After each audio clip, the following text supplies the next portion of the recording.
ہنستے ہوئے بولا، کوئی مذاق نہیں تھا اور یہ تصویر، ہاں یہ بالکل وہی ہے نا ہیری، یہ پروفیسر زی ہے، اس کو دیکھا ہم نے۔ بات کرتے ہوئے ڈیوڈ کی نظر سیڑھیوں کے سامنے لگے بڑے سے پورٹریٹ پر پڑی جو وہ چونک کے بولا۔ ہیری نے بھی فوراً سر ہلایا۔ اچھا تو یہ آپ کا کارڈ ہے؟ بوڑھا اینک کے پیچھے موجود اپنی چھوٹی آنکھوں سے ڈیوڈ کے چہرے پر غور کر رہا تھا۔ ہاں دیکھا پروفیسر، یہ مان گئے، میرا کارڈ یہی ہے، ڈیوڈ نے آفیسر کو دیکھ کے خوشی سے کہا۔ صبح کوئی انجان شخص پوچھ رہا تھا کہ یہ کس کا ہے، میں نے کہا مجھے دے دو، کوئی پوچھنے آیا تو اسے دے دوں گا۔ بوڑھا شخص چھڑی کا سہارا لیتے ہوئے چلا گیا اور ایک دراز سے کارڈ نکال کر لایا۔ آفیسر یہ جھوٹ بول رہے ہیں، ہیری بے یقینی کی کیفیت میں تھا۔ بیٹا میں جھوٹ کیوں بولوں گا، پروفیسر زی کوئی مجرم تھوڑی ہیں جو ان کی موجودگی کو چھپایا جائے۔ وہ مسکرایا تو ڈیوڈ کو ایسا لگا جیسے اس کی ہنسی میں طنز ہے، مگر اب خاموش ہونے کے سوا کوئی چارہ نہیں تھا۔ پولیس نے انہیں چھوڑ دیا تھا۔ دونوں حیران اور افسردہ سے اپنی گاڑی میں جا رہے تھے۔ اسے گپ اندھیرے سے ڈر لگتا تھا، اس لیے وہ کمرے میں ہلکی سی روشنی کر کے سویا کرتی تھی۔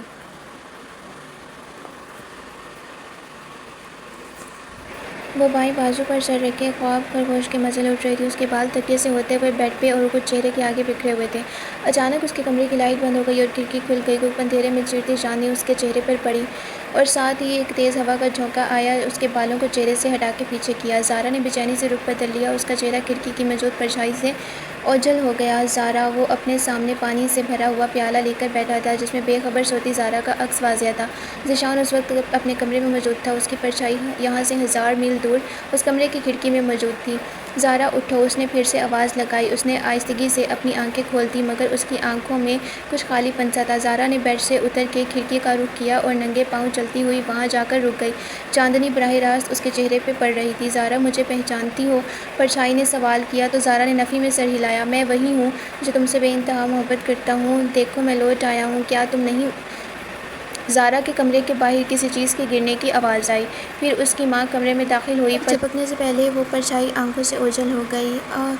ذیشان نے غصے سے پانی کا پیالہ دیوار میں دے مارا۔ زارا آرام سے سو رہی تھی، اس کی ماں اس کے ماتھے پہ بوسہ دے کر واپس جا چکی تھی، مگر ذیشان کا عمل ادھورا رہ گیا تھا۔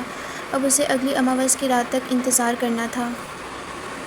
ٹریننگ کلاس میں لیکچر ہو رہا تھا۔ ہیری پنسل منہ میں دبائے پروفیسر کو غور سے سن رہا تھا، جبکہ ڈیوڈ اس کے سامنے بیٹھا اگلی چیئر سے سر ٹکائے سو رہا تھا۔ اچانک ڈیوڈ ہڑبڑا کے اٹھا اور پیچھے مڑ کے ہیری کو دیکھا۔ ہیری، پروفیسر زی کے پاس جادو ہے، اس نے آنکھیں پھاڑے اتنی زور سے کہا کہ جہاں پروفیسر کے لکھتے ہاتھ رکے وہیں پوری کلاس نے مڑ کے دیکھنا شروع کر دیا۔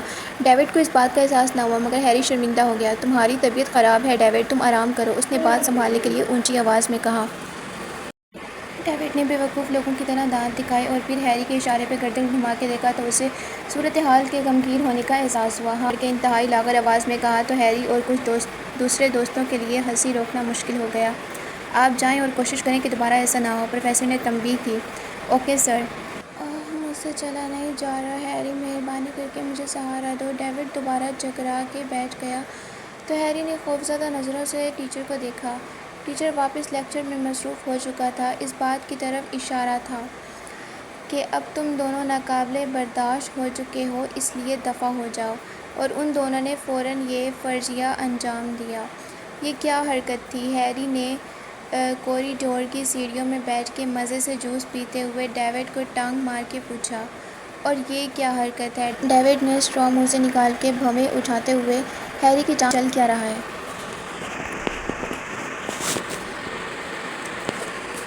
وہ اس کے برابر بیٹھ چکا تھا۔ پہلے مجھے جوس پی لینے دو، ڈیوڈ نے لاپرواہی سے کہا تو ہیری نے ہاتھ بڑھا کے جوس کا ڈبہ کھینچا اور پاس پڑی باسکٹ میں پھینک دیا۔ لو اب پی لو، ہیری نے سپاٹ ہوتے ہوئے کہا۔ تمہارے ساتھ مسئلہ کیا ہے؟ ڈیوڈ نے اس کا گریبان پکڑ کے بولا۔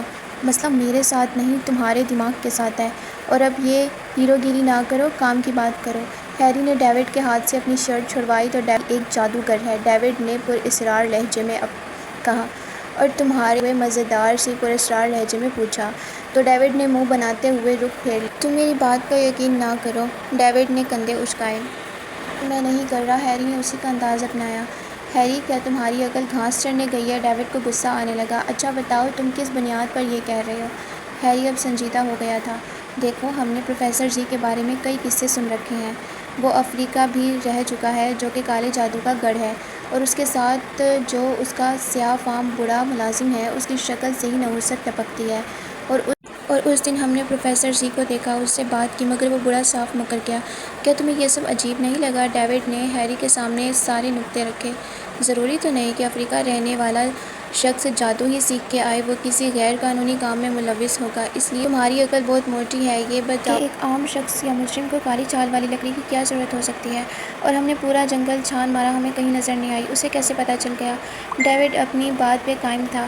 مگر ڈیوڈ، ہم نے ادھر جا کے دیکھا ہی نہیں کہ اس کی بات سچ تھی یا جھوٹ۔ ہو سکتا ہے کہ وہاں ایسا کچھ نہ ہو، اس نے صرف ہمیں بھٹکانے کے لیے جھوٹ کہا ہو۔ وہ ابھی بھی ماننے کو تیار نہیں تھا۔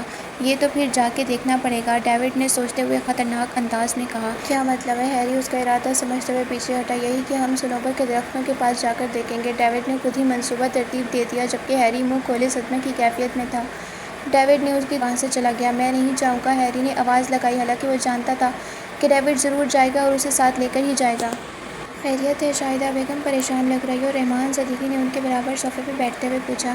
اس عمر میں بچوں کی پریشانی کے علاوہ اور کیا ہو سکتا ہے؟ انہوں نے غمگین لہجے میں جواب دیا۔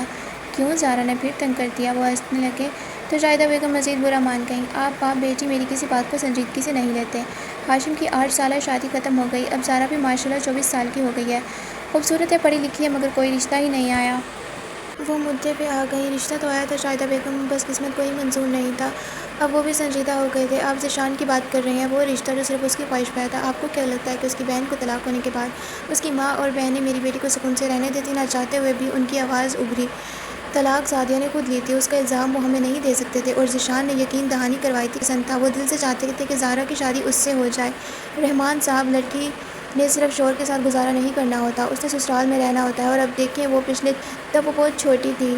آپ کو ابھی تک میرا انکار کرنا سمجھ نہیں آیا؟ وہ دکھی۔ بس دعا کرو، انہوں نے آسودہ لہجے میں کہا۔ وہ لکڑی کی سیڑھیوں پہ چڑھا، اپنی شیلف میں سے کوئی کتاب ڈھونڈ رہا تھا۔ آج اس تاریک کمرے کی کھڑکیوں سے سیاہ پردے آج بھی کمرے کے اندھیرے کو کم نہیں کر پائی تھیں۔ کیا تم یہ ڈھونڈ رہے ہو؟ زیرک کی آواز پہ سہارا لے کے خود کو گرنے سے باز رکھا، اور اب وہ گہرے سانس لے رہا تھا۔ ہر دفعہ یوں اچانک نازل ہونا ضروری ہے؟ اس نے زیرک کو گھور کے دیکھا، جو کہ سفید رنگ کے پاؤں تک آتے چوکے میں ملبوس تھا۔ وہ اسے دیکھ کر زیرک نے جواب دینے کی بجائے سوال کیا۔ اپنی غلطی تو تم مانو گے نہیں ذیشان نے، اب تک تم ہر دفعہ ڈر جاتے ہو، زیرک نے کرسی پہ جگہ سنبھالتے ہوئے کہا۔ تو ذیشان رک کے اسے گھورنے لگا۔ یہ ڈھونڈ رہے تھے؟ اس نے ذیشان کی طرف کتاب اچالی، جسے ذیشان نے بروقت قابو کر کے آنکھوں کے سامنے کیا۔ تمہیں کیسے پتا کہ یہ میں ڈھونڈ رہا ہو کہ میں آدم ذات نہیں ہوں جو اندازہ لگاؤں گا؟ میں وہ سب جان سکتا ہوں۔ جو کھولی تو اس میں گہرے سرخ رنگ کا ایک چمکتا ہوا پتھر تھا۔ یہ تمہیں کہاں سے ملا؟ ذیشان نے آنکھوں میں حیرت سموئی۔ زیرک کی ہتھیلی سے وہ پتھر اٹھا لیا۔ تم نے خواہش کی تھی، بس میں ڈھونڈ لایا، زیرک نے مسکرا کے کہا۔ اگر تم انسان ہوتے تو لوگ تمہیں دیکھتے رہ جاتے۔ ذیشان نے اس کی خوبصورت مسکراہٹ کی طرف اشارہ کیا۔ لوگ اب یہی کہیں گے کہ اگر میں انہیں یہ نہ بتاؤں کہ میں کون ہوں۔ وہ زوردار قہقہ لگا کے ہنسا تھا، اور ساتھ ذیشان بھی ہنس دیا۔ تو پھر چلیں؟ ذیشان کو سوچ میں گم دیکھ کے زیرک نے اسے بلایا۔ کہاں؟ ذیشان نے سوالیہ انداز میں بھویں اٹھائیں۔ میری دنیا میں جہاں تمہیں جانے کا ہمیشہ سے شوق تھا، زیرک نے آنکھیں بند کرتے ہوئے کہا۔ کیا تم سچ کہہ رہے ہو؟ ذیشان کو یقین نہیں آیا تھا۔ ہاں، اب تمہارا دل اس قابل ہو گیا ہے کہ تم یہ سب برداشت کر سکو۔ اس نے ہاتھ آگے بڑھائے، اور ذیشان نے اس کے دونوں ہاتھوں میں اپنے ہاتھ رکھ کے آنا چاہی۔ آنکھیں مت کھولنا۔ زیرک کی آواز اب پہلے سے زیادہ بھاری پن اور جلال تھا۔ ذیشان نے بامشکل خود کو قابو میں رکھا، اور پھر ایک قدم وہ ہوش و حواس سے بیگانہ ہو گیا، اور وہیں موجود کے ساتھ اس کی دنیا میں پرواز کر رہا تھا۔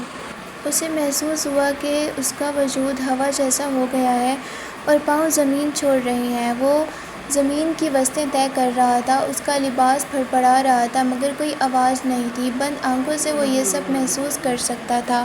ایک تیز خوشبو اس کے نتنوں سے ٹکرائی۔ اس نے نظر اٹھا کے دیکھنا چاہا، تو پھر سفید رنگ کی روشنی سے اس کی آنکھیں چوندھیا گئیں۔ ایک عرصہ ان چیزوں کے ساتھ گزارا تھا، مگر یہ احساس سب سے نیا تھا کہ وہ جنات کی بستی میں موجود تھا۔ اب تم آنکھیں کھول سکتے ہو۔ پرسکون خاموشی کا تسلسل زیرک کی آواز نے توڑا، تو ذیشان نے ایک لمحہ ضائع کیے بغیر اپنی آنکھوں کو ان مناظر سے روشن۔ یہ سب کیا ہے؟